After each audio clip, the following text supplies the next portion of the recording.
Lisa Dalgo, you're standing by watching this storm. Oh, sorry, Lisa, I cut you off. The snow's really coming down good now in Denver. I want to know where my mom is now. She's not texting this morning wondering where the snow is. We do. We've got some pretty impressive totals now starting to come in. I know there were a lot of frustrated people yesterday, but it's tough. I wish this was a perfect science.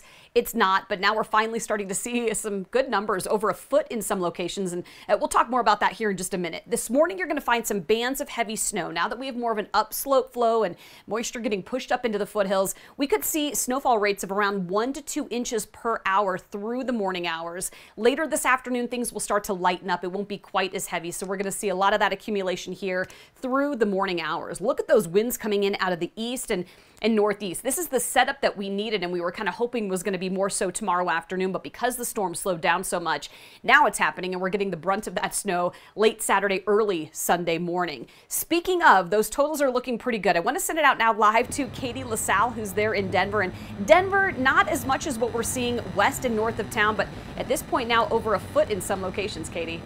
You mentioned earlier in the show, Lisa, that we've seen around 16 inches of snow accumulate in spots like Loveland, but boy, I got stuck with the fun job this morning. I'm outside, it is cold, the snow has picked up, as you mentioned, in the last couple of hours really here in Denver. And as of right now, taking a look at some of those snow totals that we've seen with this storm so far. Now, mind you, this is just preliminary. We still have a lot more on the way for the rest of the day. Allens Park over a foot, in Breckenridge over 9 inches so far, and then Genesee around 6. Downtown Denver, where I'm standing right now, looks like around 3 to 4, but as Lisa was mentioning, an additional 4 to 8 will be possible through the day. Do you see that with the winds kick up?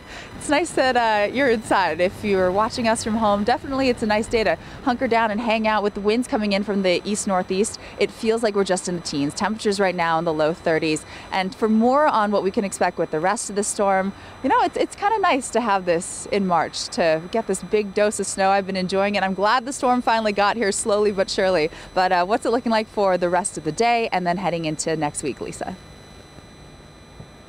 Yeah, snow will continue. Here's a look at the low pressure system right now. Now, yesterday at this point, it was just to the west and southwest of the Four Corners region. It really has not moved much. We are now starting to see it, though, in a position where it's going to push a lot of that moisture up along the Front Range. And you can see where we've got snow falling from Trinidad north up through Fort Collins. And Fort Collins has really been a bullseye, getting around a foot of snow as of this morning. And that was probably an hour ago. You've probably added another good 2 to 3 inches in that time there in Fort Collins. Here in Denver, we're going to continue to see, it looks like, another 4 to 8 inches throughout the day today. Some of the heaviest snow again falling this morning. Here's a look at the alerts. Winter storm warnings continue. They'll be in effect until early tomorrow morning for the Front Range. As you get up into the mountains, it's been some really nice fresh powder for skiers and snowboarders, especially right at and east of the Divide. Here's a look at some of the additional snowfall that we're going to see likely today. Near spots like Fort Collins, Loveland, north up into Cheyenne, you're going to be at an additional 6 to 12 inches. That is going to put their totals at close to 2 feet by late tonight and early tomorrow morning. Here across the metro area, we're likely going to be at right around, if not just over a foot. If you get on the west side of town, though, I was just looking at some of those new snowfall totals. Golden coming in at about 10 inches this morning, so you're going to see over a foot as well. As you get up into the foothills, more like another 10 to 18 inches potentially by tonight. Here's a look at FUTURECAST, and again, with those winds out of the east and northeast, until those really make a shift, we're going to continue to see some of that upslope and some of that heavier snow fall through the morning hours. You'll notice how when FUTURECAST lightens up and we see some of the lighter blues, that'll be the lighter snow falling later today and tonight. And then by early tomorrow morning, early Monday, we'll start to see things really lighten up. A few lingering flurries in the morning. Winter storm warnings by that point will have expired.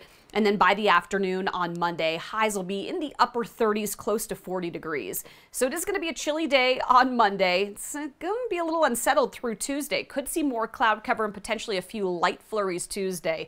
It's more so toward the end of the week that things start to really clear out and warm up. We're going to be back in the low 50s by Thursday, you guys, and then closer to 60 on Friday.